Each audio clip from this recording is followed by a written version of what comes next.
চলমান ছাত্র জনতার আন্দোলন নিয়ে কিছু বলতে দেখা যায়নি বাংলাদেশের ক্রিকেটের পোস্টার বয় সাকিব আল হাসানকে। এ নিয়ে সাকিব ভক্তরা ক্ষোভ প্রকাশ করেছে নেট দুনিয়ায়। 23 আগস্ট শুক্রবার জানা যায় সাকিব আল হাসান গার্মেন্টস কর্মী রুবেল হত্যা মামলার আসামি। ঢাকার আদাবর থানায় বৃহস্পতিবার রুবেলের বাবা রফিকুল ইসলাম বাদী হয়ে মামলাটি করেছেন। মামলায় সাকিবকে 28 নম্বর আসামি দেখানো হয়েছে। সাকিব হত্যা মামলার আসামি এমন খবরে বিস্মিত মডেল ও অভিনেত্রী তানজিয়া জামান মিথিলা। তিনি এ ঘটনায় দুঃখ প্রকাশও করেছেন।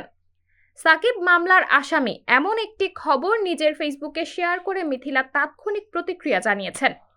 সেখানে তিনি অর্থ লোপাটে অভিযুক্ত বাংলাদেশ ব্যাংকের সাবেক নির্বাহী পরিচালক শাহ আলমের মতো বড় অপরাধীরা এখনো মুক্ত এমন কথাও উল্লেখ করেছেন।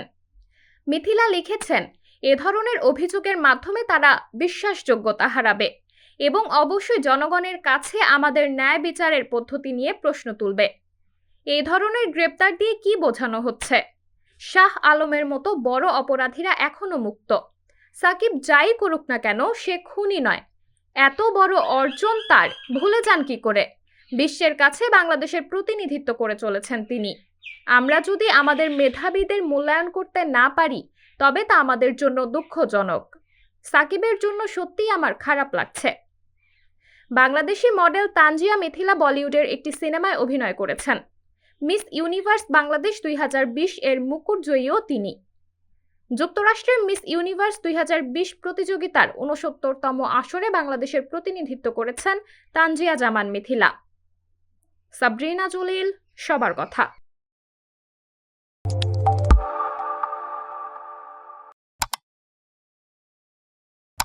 বেড়িবাঁধ ভেঙে খুলনার পাইকগাছায় প্রায় 13টি গ্রাম প্লাবিত।